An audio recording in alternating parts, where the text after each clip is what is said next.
We're going to take a look at trunking now, something you may have done with switches before and not had to know any of this stuff.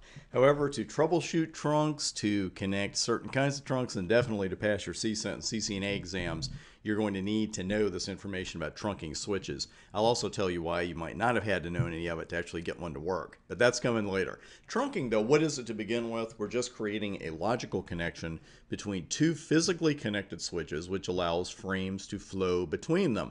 Nothing fancy going on here. We got switch 1, we got switch 2, we got a cable connecting the two, and technically we would have to use a crossover cable for that. If our switches support auto sense, we could use a straight through cable, but for our theory, we know we need a crossover cable. Now, a tag indicating the destination VLAN is going to be put into the frame by the transmitting switch.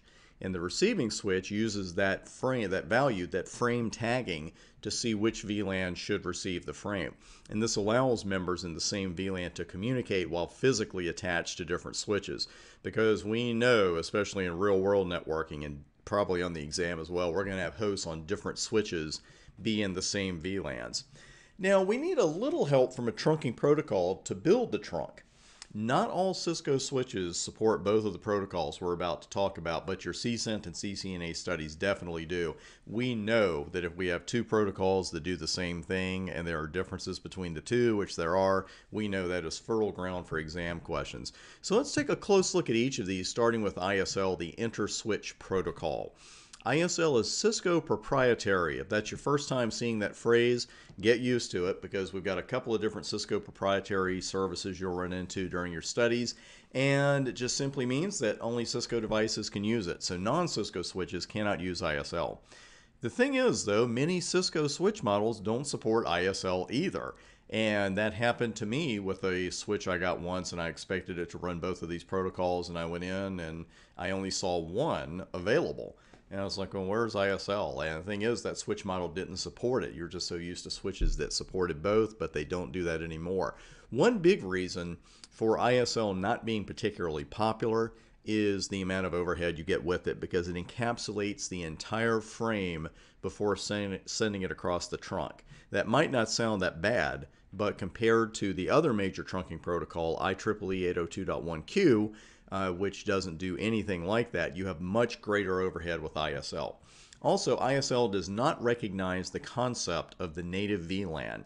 And if you don't know what that is, I'm going to clear that up for you in about 20 seconds. But right now, we're going to talk about .1q. This is another phrase you should look for on your exams, and you'll see it in white papers and things online as well. Industry standard, and that means that everybody can use it. So .1q, the industry standard trunking protocol, it can be used by non-Cisco and Cisco switches alike. It does not encapsulate the frame like ISL does. Instead, what it does, it inserts a 4-byte value indicating the VLAN ID into the Ethernet header. So we're talking about a lot less overhead. Just the encapsulation and the de-encapsulation is extra work for the switches. And .1q recognizes the native VLAN concept. So enough about that. What the heck is the native VLAN concept? It's very simple. It's simply the default VLAN. Native VLAN is just another way to say default VLAN. We know that the default VLAN, the native VLAN by default on a Cisco switch, it's VLAN 1. That's going to be backed up by a couple of show commands we run on the switches here shortly. The thing is, the bad guys know that too, and that information can actually be used against us, and it's something we'll get back in touch with on when we're talking about securing our switches later on. Now, .1q, the thing is about it recognizing the native VLAN, it's like that's fine, but what happens if it does? Well, when .1q sees that a frame is destined for the native VLAN, and the two switches need to agree on what native VLAN is, what number it is, then .1q won't even put that little 4-byte value into the Ethernet header. It's just going to send the frame totally untagged. And when the remote switch receives an untagged frame, it says, oh, okay, I know this frame is destined for the native VLAN, and the frame is then forwarded accordingly. That's why the switches have to agree on the native VLAN, because otherwise that wouldn't even work. Now, ISL, as my father would say, does not know a native VLAN from a hole in the ground.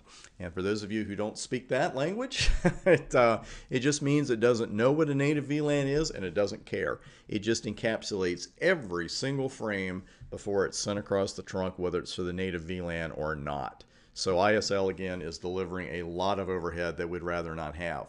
What we're going to do now is move our focus a bit from the trunk to the ports at the end of the trunk. And that's liable to be a long discussion, so actually we'll pick up with that at the beginning of the very next video.